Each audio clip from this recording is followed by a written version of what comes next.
We rinsed as much mix out as we could. The water was coming out clear. So we're going to disassemble the top parts of the machine. So open up both handles. What you want to do with the head is you got 4 knobs here. You want to break the seal evenly. You want to take these off evenly. You never want the head to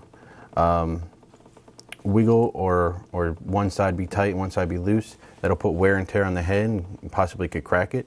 So when you loosen these or tighten these evenly, it's preserving your head and you'll have it last longer.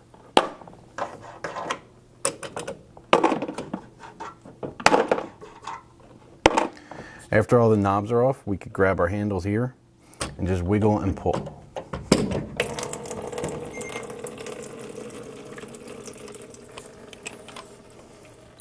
With the GES models, when you take your head off, the machine's going to alert you and it's going to constantly beep. If you don't want to hear that, you could press your center the select button to silence, which is what we're going to do now. So now we can take our head over and we're going to leave this at the sink while we disassemble the rest. So now we're ready to take the beaters out.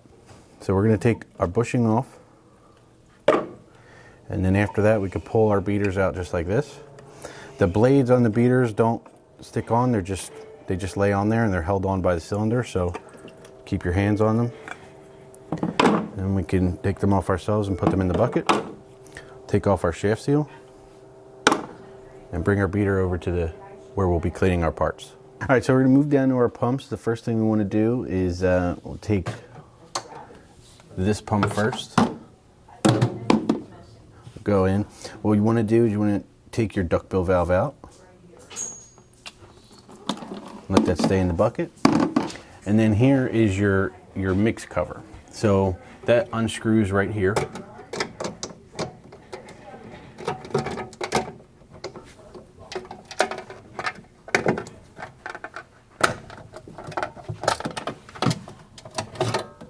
It just comes off just like that. It's important to know that the mix cover is a safety switch, so without the mix cover on, the pumps will not run. So with the duckbill valve out and our cane in our bucket here, we're going to loosen our boot. So